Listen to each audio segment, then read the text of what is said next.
Voilà mon bureau aujourd'hui, tout à fait classique, une planche et 2 meubles. Je le trouve plutôt sympa, mais aujourd'hui, je vais l'améliorer pour qu'il s'adapte à mes activités. Donc programmation, montage, bricolage, mais aussi gaming. L'objectif que je me suis fixé, c'est de créer une sorte de convoyeur sur l'arrière du bureau qui va venir me servir les bons objets au bon moment. Donc par exemple, un autre clavier pour être plus confortable sur du gaming, des accessoires, des outils, de la nourriture, une boisson. Le but, c'est que l'agencement puisse être aussi automatisé. Donc je vais commencer par faire un peu de place pour prendre quelques mesures et c'est parti.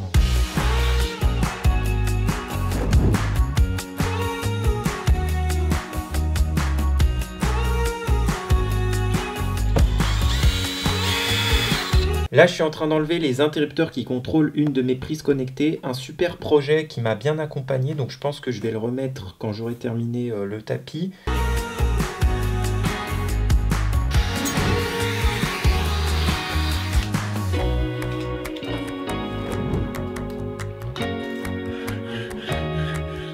Ça y est, j'ai terminé d'enlever tout mon câble management, j'ai fait un peu de place, j'ai fait mes petits repères sur le bureau. Là, c'est au crayon à papier, vous voyez pas trop. Mais en gros, on aura un tapis roulant de 17 mm de large. Donc c'est un petit peu plus grand qu'un clavier, donc c'est parfait. Sachant que j'ai envie de conserver quand même de la place sur mon bureau. Et d'ailleurs, il faut que je vérifie avec le tapis. Donc voilà, parfait. Le tapis roulant, il s'arrêtera juste ici. Donc ça laissera la place pour mettre des beaux tapis. Et franchement, ça fait la diff, hein. C'est hyper confortable quand on travaille. Depuis que je me suis acheté celui-là, j'ai plus envie de retourner sur le bois. Bref, ça c'est un détail. Prochaine étape, maintenant, on va modifier les meubles Ikea qui soutiennent cette planche. Ça permettra de libérer de la place pour que les objets puissent passer sous le bureau. J'ai fait ça d'abord sur mon logiciel Fusion 360 pour bien prendre les bonnes mesures. Donc j'ai plus qu'à répliquer ça dans le réel. C'est parti.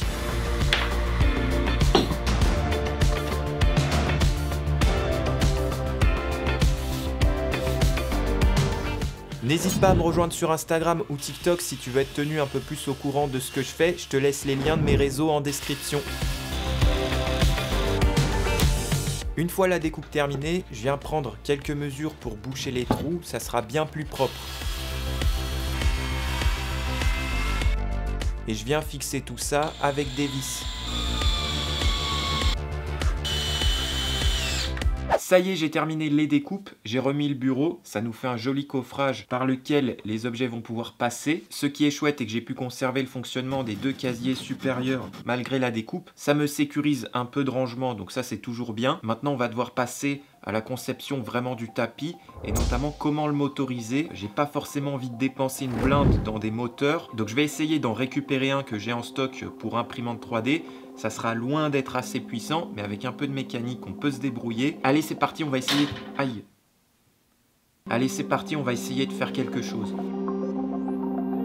Pour cette étape qu'on appelle le dimensionnement du moteur, on a besoin de 2 informations primordiales. La première concerne notre futur tapis. Quelle force a-t-il besoin pour pouvoir tourner? C'est ce qu'on appelle le couple maximum de sortie. Et la deuxième info dont on a besoin, c'est quelle force peut fournir notre moteur au maximum. En d'autres termes, quel est le couple d'entrée de notre système? Et il faut donc que ce dernier soit supérieur à celui du tapis, sinon ça ne tournera jamais. Nous, notre moteur peut fournir selon la doc jusqu'à 0,5 Nm, c'est vraiment pas énorme, et selon un calcul de couple, j'estime grossièrement que le tapis, lui, a besoin de 5 Nm, donc c'est 10 fois plus, ça fait un assez gros facteur, mais l'astuce bien connue, c'est de créer un engrenage avec une roue du coup 10 fois plus grande que la première, c'est ce qu'on appelle un réducteur, et sans prendre en compte le rendement du système, ça devrait fonctionner. Le problème est que pour notre projet, j'ai pas envie de me retrouver avec une roue énorme, on va devoir caser ça dans le bureau quelque part, donc c'est pas très pertinent. Mais il existe une deuxième astuce, ça va être de casser ce rapport de 10 en plusieurs petits rapports et donc créer ce qu'on appelle un jeu d'engrenage. À partir de 2-3 calculs, j'ai donc dimensionné les roues dentées de ce jeu d'engrenage, puis j'ai modélisé une 3D qui va nous permettre de tester ce rapport de 10. Allez, assez parlé, on imprime tout ça.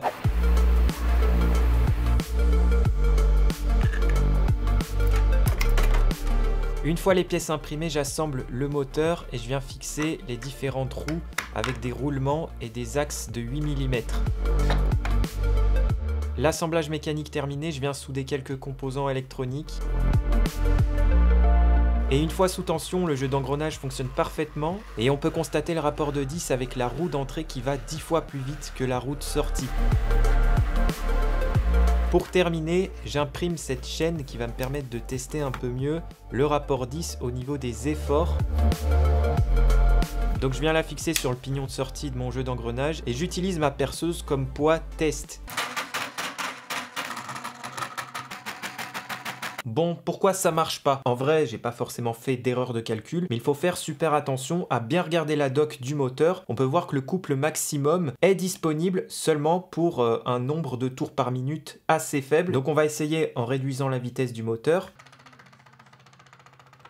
Cette fois-ci, sur une vitesse vraiment très basse, ça fonctionne, mais on sent quand même que le moteur il est en PLS, hein. Il est à la limite vraiment de ce qu'il peut fournir, et en plus du coup la vitesse de sortie est extrêmement basse pour le coup, puisque oui, on récupère 10 fois plus d'efforts, mais on ralentit aussi 10 fois la vitesse. Du coup, c'est pas très intéressant pour nous, j'ai pas envie d'attendre 10 ans qu'un objet me vienne sous la main, donc j'ai pas vraiment le choix, on aura essayé avec ça, mais je vais me pencher sur l'achat d'un moteur bien plus puissant. En attendant que les composants arrivent, j'ai un petit message pour tous ceux qui travaillent à leur compte. J'ai un bon de réduction de 50% et un mois d'essai gratuit sur le logiciel Axonaut qui sponsorise cette vidéo. C'est une application que personnellement je viens de découvrir et qui permet de gérer à un seul endroit la compta, les devis, les factures, tout ce qu'on fait un peu normalement sur Excel et Word pour gérer les chiffres de l'entreprise ou faire des devis. Et bien là, tout est bien centralisé dans une interface intuitive et assez facile à prendre en main. Il y a de la customisation sur les factures. C'est la première chose que j'ai regardé. Pour moi, c'est important, mais ça reste surtout un outil très pratique pour éviter de perdre du temps et éviter de s'éparpiller. Je pense notamment à la comptabilité. Ici, ça permet d'avoir un outil aussi pour exporter ses données et donner tout ça au comptable. Puisqu'on est sur une application en ligne, on peut très bien l'utiliser depuis un smartphone. En tout cas, c'est un outil bien complet. J'ai pas tout listé ici, mais si vous êtes intéressé, n'hésitez pas à passer par mon lien. Vous avez un mois d'essai et des bons de réduction. C'est sous forme d'abonnement plutôt abordable de manière générale. N'hésitez pas à aller voir ça. Merci à Axonaut de sponsoriser cette vidéo et puis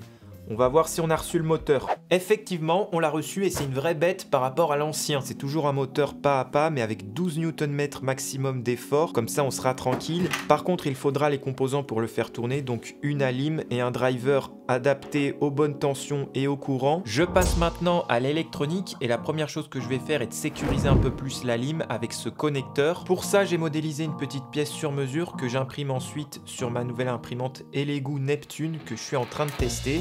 Et franchement, elle est pas mal. Une fois la pièce imprimée, je viens insérer mon connecteur. Je vais visser tout ça à l'alimentation. Et puis je viens relier mes câbles sur les petites entrées avec du câble assez épais pour le coup. Et puis je termine avec un peu de soudure pour terminer mon montage. Ça y est, j'ai terminé mon câblage électrique. Donc pour résumer, j'ai une alimentation que j'alimente qui fait malheureusement un petit peu de bruit, mais j'ai une solution pour ça. Ça va venir alimenter un driver qui lui va donner les bonnes impulsions au moteur. Il est bien en train de tourner, pas très vite pour l'instant. Pour pouvoir contrôler la vitesse, le sens de rotation, etc., j'ai utilisé un microcontrôleur ESP32. Et pour me simplifier la vie plus tard, j'ai donc conçu un boîtier de commande qui va me permettre de piloter le moteur. Premier switch, c'est l'alimentation système, ici qui contrôle ma prise connectée. Donc pour l'instant, c'est branché sur ma lampe derrière, mais ça viendra désactiver ou alimenter tout le système. Deuxième switch, c'est le sens du moteur. Et il me reste 2 emplacements pour un mode automatique et manuel que je vous montrerai plus tard. Maintenant que l'électronique c'est fait, on va pouvoir installer tout ça dans l'un des 2 meubles Ikea. Pour ça, je fais quelques découpes pour vraiment que ça soit bien ajusté au nouveau moteur.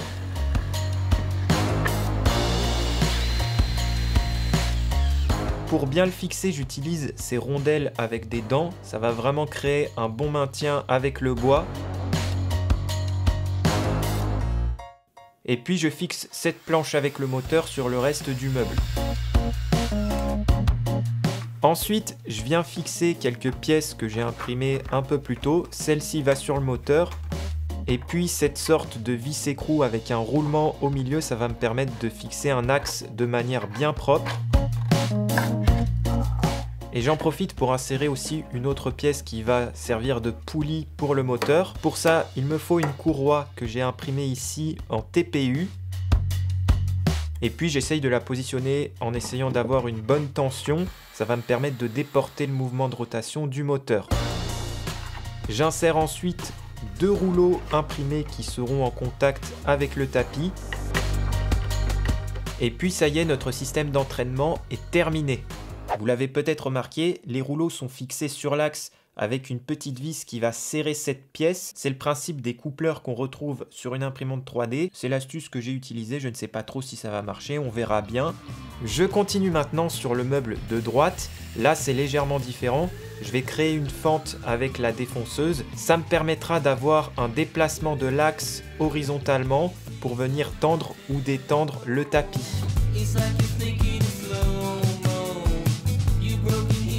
Je viens insérer mes petites pièces de maintien.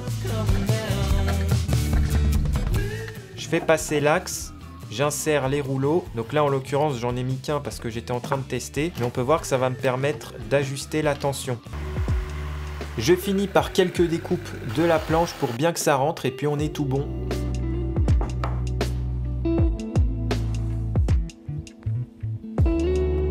Très bien, c'est l'heure du test. Ça a l'air de marcher. Bon, jusqu'à présent, c'est pas mal. Le montage fonctionne. J'ai mis toute l'électronique dans le premier tiroir de mon meuble de gauche. Maintenant, je passe enfin à l'assemblage du tapis. Je vais le déballer. Une fois déballé, j'utilise une ficelle pour mesurer la bonne distance dont j'ai besoin. Et puis je viens créer une belle rainure avec ma défonceuse sur 17 mm de large. Ça sera parfait pour que le tapis soit bien à niveau. Ensuite, je viens découper 2 bandes dans mon tapis. Et avec de la colle néoprène, je viens fixer mes 2 parties.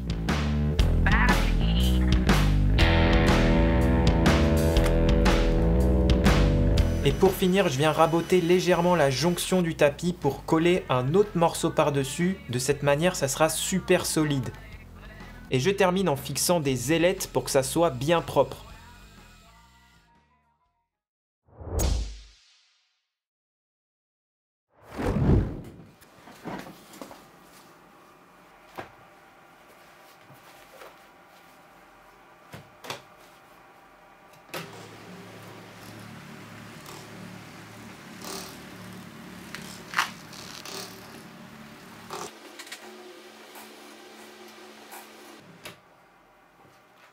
Bon, mesdames et messieurs, c'est un succès, je suis super content. Vous vous êtes peut-être demandé depuis le début comment j'allais fixer les objets sur le tapis. Eh bien, j'utilise du velcro adhésif. Et franchement, c'est tip top, ça fonctionne super bien. Je viens de terminer de fixer plusieurs objets et franchement, il y a plus de place que ce que j'imaginais. Devant moi, j'ai une section avec quelques outils, notamment pour souder.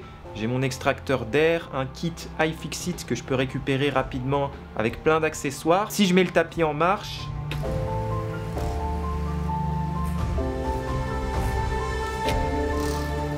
Tac. Ici j'ai une deuxième section avec des claviers que je peux récupérer si je veux programmer, faire du gaming, etc. Franchement c'est vraiment génial. Concernant le boîtier de commande, j'ai le mode manuel qui me permet de lancer ou pas le tapis et le mode automatique ça sera pour un peu plus tard. Mais l'idée c'est d'avoir devant moi les objets que j'ai en tête. Donc par exemple on peut faire ça avec un Stream Deck. Pour conclure sur ce projet tapis, il est clair que c'est un accessoire ultra pratique. Mais il y a quand même pas mal de choses à améliorer. Par exemple, j'ai viré mon système de poulie courroie parce que c'était pas du tout efficace. Là, j'ai le moteur qui est en prise directe avec le rouleau. C'est quelque chose que je voulais éviter parce que j'ai dû creuser dans la planche. De cette façon, ça me permet aussi d'éviter ce système de coupleur que j'ai designé et imprimé parce que ça fonctionnait pas très bien. Ça transmettait mal le mouvement et ça frottait avec l'axe. Concernant le tapis, franchement, il est hyper dur à tendre. Manuellement, c'est impossible. J'ai dû adapter mes petites impressions au niveau de l'axe pour accueillir 2 vis, comme ça avec un coup de perceuse ça va reculer le rouleau. Ça fonctionne super bien mais étant donné que le tapis est vachement épais et lourd, c'est difficile de le tendre à son maximum. Pour améliorer ça, il faudrait racheter un tapis mais avec 1,5 mm d'épaisseur, ça serait le top. Donc vous voyez, c'est pas encore le top mais au moins ça fonctionne pour l'instant. Il y a d'autres choses que j'ai faites, notamment fixer mes enceintes au mur avec des impressions. C'est le genre de truc que je vous partage sur mes autres réseaux. Et puis mesdames et messieurs, j'aimerais en terminant cette vidéo vraiment vous remercier. On a atteint les 100 000 abonnés sur cette chaîne YouTube Abrège. Ça me touche beaucoup parce que c'était un objectif que je m'étais fixé vraiment depuis le début. Je voulais arriver à ce palier-là qui est très significatif hein, quand on débute. Enfin, de toute façon, tous les youtubeurs démarrent de zéro. Donc quand tu arrives à ce palier, bah, ça veut dire que tu peux quasiment en vivre et c'est le cas aujourd'hui pour moi. Le contenu que je vous propose reste le plus important pour moi au-delà des chiffres. Mon objectif, c'est vraiment de vous rendre curieux, de vous divertir, mais aussi de vous inspirer et de vous instruire via des tutos. Je sais que pas mal d'entre vous aimeraient plus de vidéos sur la chaîne. Moi aussi, j'aimerais beaucoup. Malheureusement, j'ai encore quelques soucis de santé. Heureusement, c'est en train de progresser. Et là, ces dernières semaines, c'était assez encourageant. Donc, on se retrouve bientôt dès que possible. Je remercie Axonaut d'avoir sponsorisé cette vidéo. À bientôt, les amis. Ciao!